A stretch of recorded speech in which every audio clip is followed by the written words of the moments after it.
नमस्कार दोस्तों, फिर से स्वागत है आपका एक बार हमारे चैनल में। तो हम लोग जो लास्ट टॉपिक पढ़ रहे थे जिसमें हमने आर्टिकल 1 और 2 देखा था भाग 1 में, तो उसके आगे का स्टार्ट करते हैं। 3 और 4 समझते हैं इसमें क्या क्या प्रावधान दिए गए हैं, और इसके आगे हम राज्यों का पुनर्गठन भी देखेंगे फिर। ठीक है, तो देखते हैं। अनुच्छेद 3 देखो, अनुच्छेद 3 क्या कहता है? इसकी परिभाषा ये कहती है कि संसद की शक्ति द्वारा या संसद के द्वारा राज्य की सीमाओं को घटाया या बढ़ाया जा सकता है। मतलब कि ये अधिकार किसके पास है? संसद के पास है। राज्य की सीमाओं में परिवर्तन मतलब कि 1 से 2 राज्य कर देना, या राज्य के नामों में परिवर्तन कर देना, उस तरह का परिवर्तन कौन करेगा? संसद करेगी। और ये अधिकार दिया किसके पास है? सिर्फ संसद। मतलब राज्य का विधानमंडल ये कार्य नहीं कर सकता। 2 राज्य के विधानमंडल चाहे तो भी ये काम नहीं कर सकते। ये अधिकार पूरी तरह से किसके पास है? संसद के पास है। या ये समझ लो कि अनुच्छेद 3 के अंतर्गत राज्यों के पुनर्गठन को बताया गया है। सिंपल सा ऐसा समझिए इसको। तो 3 तरह से हम इसे समझते हैं। पहले तो मूल संविधान में क्या था, फिर एक संशोधन, फिर उसके बाद एक और संशोधन हुआ इसमें। ठीक है, तो मूल संविधान क्या कहता है? मतलब कि आपका ओरिजिन कॉन्स्टिट्यूशन, मूल संविधान। देखिए, फिर इसके बाद हुआ एक इसमें 5वां संविधान संशोधन 1955 में। फिर एक हुआ 18वां संविधान संशोधन 1966 में। ठीक है, अब समझते हैं कि मूल संविधान क्या कहता है। तो 5 तरह की बातें कहता है मूल संविधान। 5 क्या कहता है? वो ये कहता है कि आप एक राज्य से 2 राज्य बना लो। मतलब कि एक राज्य से 2 राज्य बना लो। फिर वो कहता है कि 2 राज्य से एक राज्य बना लो। फिर वो कहता है कि एक राज्य या एक यूटी से एक राज्य बना लो प्लस एक यूटी, या एक से अधिक राज्य या एक से अधिक यूटीज का निर्माण कर लो। ये सिंपल ये कहता है। चौथा प्रावधान कहता है कि किसी यूटीज को क्या बना दो आप? राज्य बना दो। और 5वां प्रावधान ये कहता है कि किसी राज्य को क्या बना दो आप? यूटी बना दो, यूनियन टेरिटरी बना दो। ठीक है, मतलब कि ये इस तरह से 5 तरह से प्रावधान दिए गए थे काय में? मूल संविधान में। कि एक राज्य को 2, 2 को 1, 1 को 1 या एक से अधिक राज्य प्लस यूटीस, या एक यूटीस को एक राज्य और एक यूटीस, या एक से अधिक यूटीस और राज्य, जिस भी तरह का प्रावधान है। अगली बात, यूटीस को राज्य घोषित कर दो, राज्य को यूटीज घोषित कर दो। ऐसा हुआ है, हम इसको देखेंगे। जो राज्य पुनर्गठन आयोग बने हैं उसमें ये सब प्रावधान किए गए हैं। ठीक है, 5वां संविधान संशोधन किया गया। देखा गया कि राज्य के पास किसी भी तरह की स्वायत्तता नहीं है, तो उसमें एक शब्द जोड़ा गया, परंतु या प्रोविजो। क्या कहा गया इसके पास? इसके तहत यह कहा गया कि राष्ट्रपति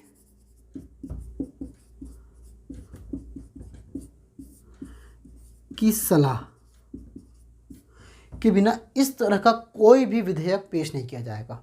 अब जब राष्ट्रपति की सलाह ली जाएगी तो क्या होगा कि राष्ट्रपति उस विधेयक को, ये जो विधेयक है, राष्ट्रपति इस विधेयक को प्रभावित होने वाले विधानमंडल के पास भेजेगा। ठीक है, क्या कहा? राष्ट्रपति उस विधेयक को प्रभावित होने वाले विधानमंडल के पास भेजेगा, और उस विधानमंडल को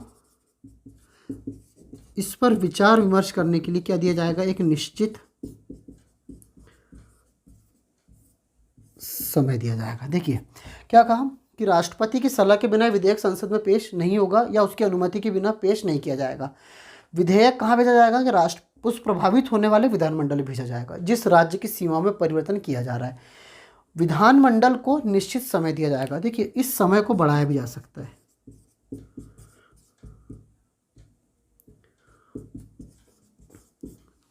कब बढ़ा सकते हैं समय को? जब राज्य का विधानमंडल राष्ट्रपति से इस तरह का कोई अनुमति मांगता है या कुछ और समय मांगता है, तो उसे बढ़ा भी सकते हैं। अब चूंकि इस तरह की प्रक्रिया होगी, तो इसके बाद यदि राज्य का विधानमंडल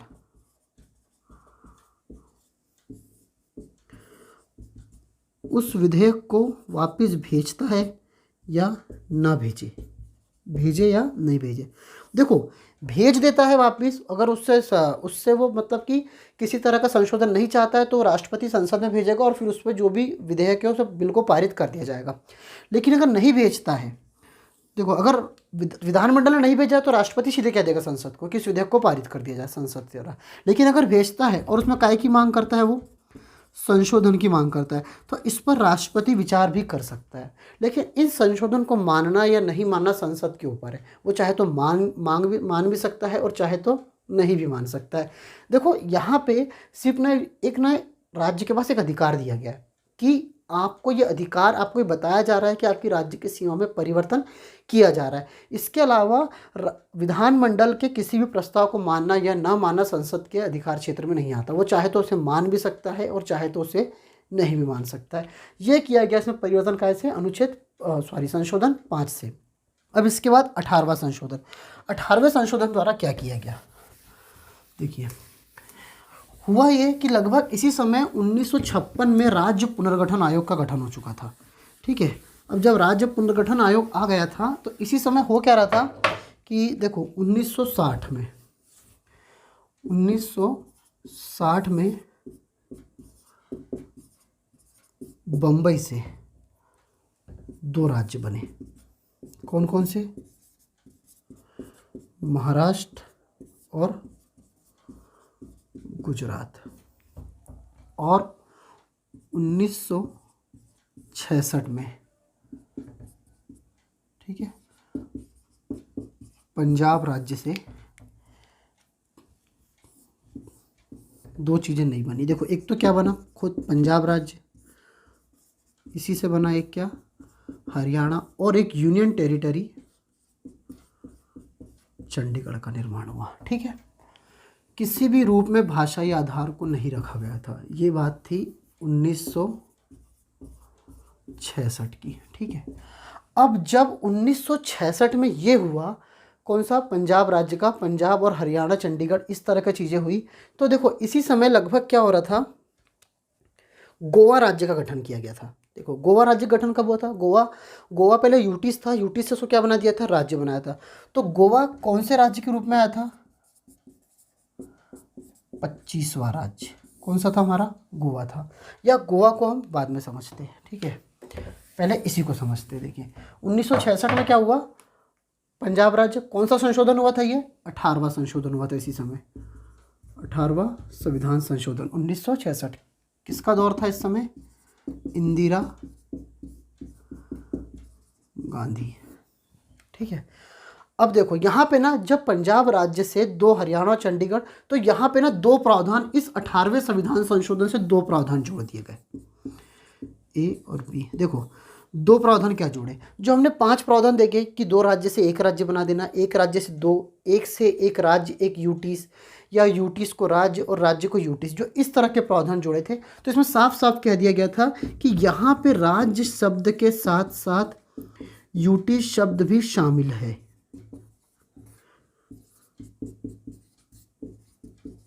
देखिए यहाँ पे राज्य और यूटीज एक ही शब्द है, ये कह दिया गया था इसमें।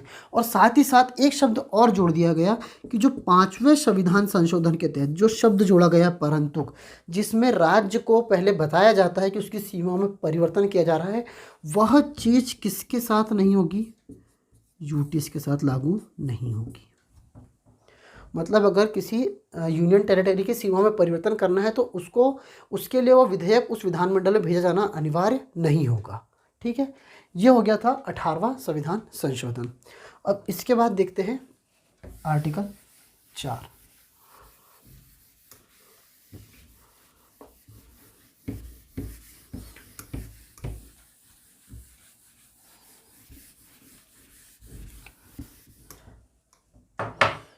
ठीक है,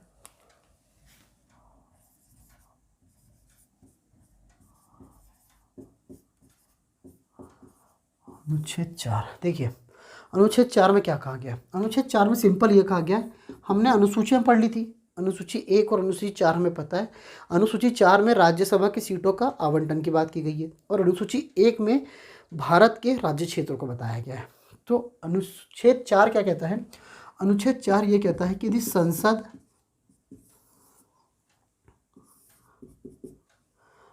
आर्टिकल 2 और आर्टिकल 3।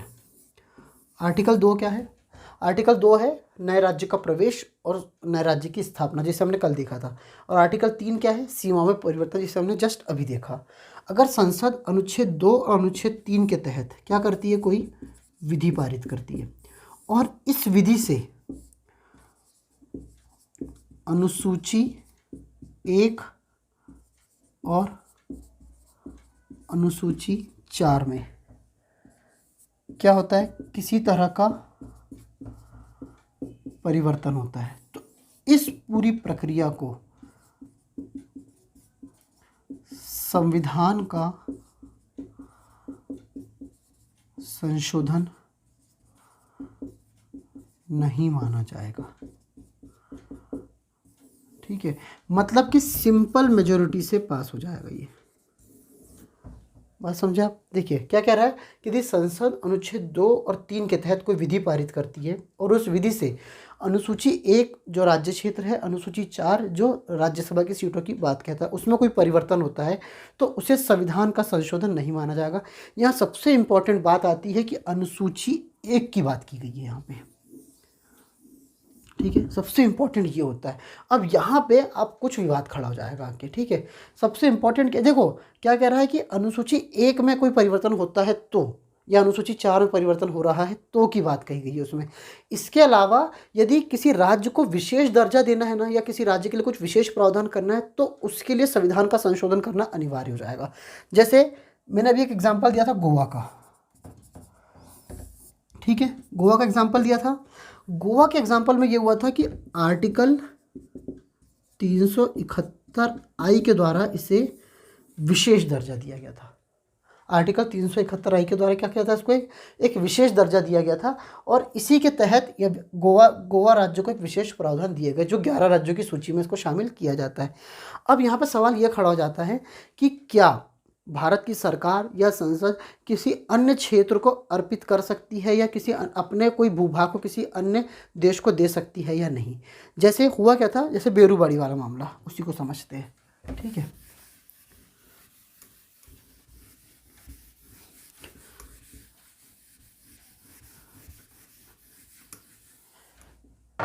समझिए।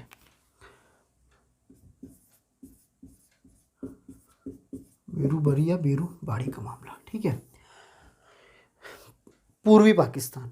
ठीक है, उस समय का पूर्वी पाकिस्तान का एक क्षेत्र लगभग 9 वर्ग किलोमीटर, जहाँ पे 12,000 जनसंख्या निवास करती थी, लगभग इतनी जनसंख्या निवास करती थी। ये क्षेत्र बेरूबाड़ी जो संघ था, ये संघ दिया जाना था किसको? पाकिस्तान को। और कूच बिहार का कुछ एरिया जो था उसे अदला बदली करना था। तो संसद द्वारा या सरकार के द्वारा इसके लिए एक समझौता किया गया, और जब सरकार इसके संबंध में कुछ काम कर रही थी तो इसी समय ये हुआ कि एक जन आंदोलन खड़ा हो गया। और जैसे ही जन आंदोलन खड़ा हुआ तो सरकार ने आर्टिकल 143 का इस्तेमाल करके सुप्रीम कोर्ट से कुछ सवाल किए। ठीक है, 143 के 2 भाग है, 1 और 2। जब वो 1 के तहत पूछती है तो ये कहता है कि सुप्रीम कोर्ट जवाब दे सकेगा, और दूसरे के तहत उसे जवाब देना होता है। ठीक है, वो एक अलग विषय है, लेकिन इससे आप समझते हैं कि सरकार ने क्या पूछा। सरकार ने ये पूछा कि क्या संसद भारत के किसी हिस्से को, ठीक है, भारत के किसी क्षेत्र को अर्पित कर सकती है क्या? मतलब कि क्या पूछा कि किसी क्षेत्र को अर्पित या सीड कर सकती है। ये सवाल किससे किया गया? सुप्रीम कोर्ट से। यदि हाँ तो वह प्रक्रिया क्या होगी? क्या ये प्रक्रिया कार्यपालिका द्वारा होगी, या किसी वैधानिक या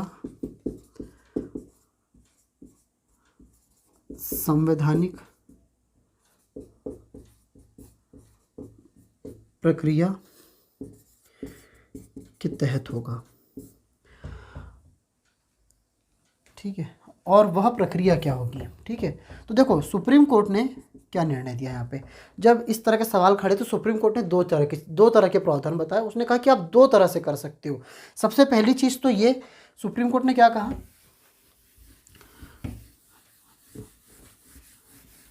विवाद खड़ा कब हुआ था, ये विवाद खड़ा हुआ था 1900, ये समझौता हुआ था लगभग 1958 में। ठीक है, और 1960 तक इसका फैसला होगा। देखिए सुप्रीम कोर्ट ने कहा दो उपाय बताया सुप्रीम कोर्ट ने। पहला उपाय तो ये बताया कि आप कुछ मत करो, आप एक काम करो कि इससे आप दो तरह से कर सकते हो। एक तो 368 के तहत संशोधन कर दो। ठीक है, सबसे पहली बात तो क्या कही कि अनुच्छेद 368 के तहत क्या कर दो आप, संशोधन। देखिए आर्टिकल 368 क्या है, संवैधानिक संशोधन की बात करता है। और दूसरा प्रावधान क्या कहा इन्होंने कि आप 368 के तहत क्या कर दो, अनुच्छेद 3 में ही संशोधन कर दो, और इसमें ये लिख दो कि इसके तहत जो बेरूबाड़ी वाला संघ है वो किसको दिया जाता है, पाकिस्तान को या पूर्वी पाकिस्तान वाले क्षेत्र को दिया जाता है। और इसे फिर क्या करो आप, इसे आप एक साधारण विधेयक द्वारा पास कर दो। देखो या तो एक क्या कहा कि आप 368 के तहत संशोधन करो और संशोधन के तहत आप इसे दे दो। दूसरा क्या कहा कि आप 368 के तहत संशोधन करके अनुच्छेद 3 को उसी में डाल दो आप, कि अनुच्छेद 3 में लिख दो कि इसको इसके तहत दिया जाता है, या अनुच्छेद 3 के तहत बेरूबाड़ी संघ पाकिस्तान को दिया जाता है। और इसे फिर कैसे पेश कर दो आप, साधारण विधेयक द्वारा अप्लाई और पेश कर दीजिए। जो हमने आर्टिकल 4 में देखा, क्या देखा कि 2 और 3 के तहत कोई विधि पारित होती है और 1 और 4 में परिवर्तन होता है तो उसे संशोधन नहीं माना जाएगा। तो या तो आप इसी में लिख दो पूरी तरह से, या सिंपल ये करो। तो हमारा सरकार ने ये किया। और कौन सा संशोधन करा, 9वां संविधान संशोधन किया। कब किया, 1960 में। और जो बेरूबाड़ी है ये किसे दे दिया गया, पाकिस्तान को दे दिया गया। ठीक है, फिर कच्छ वच्छ के कुछ मामले और भी है, लेकिन फिलहाल हमें एमपीपीएससी के अकॉर्डिंग ये हमारे लिए समझना जरूरी था। इसे हमने समझ लिया। अब हम इसके आगे पढ़ेंगे राज्य पुनर्गठन आयोग, जो 2-3 पार्ट में पढ़ेंगे उसको भी हम। और राज्य पुनर्गठन आयोग के साथ ही साथ मैंने आपको बता दिया है कि हम कुछ एक प्रावधान अलग से भी देखेंगे। थैंक यू, होप कि आपने ये वीडियो समझा होगा।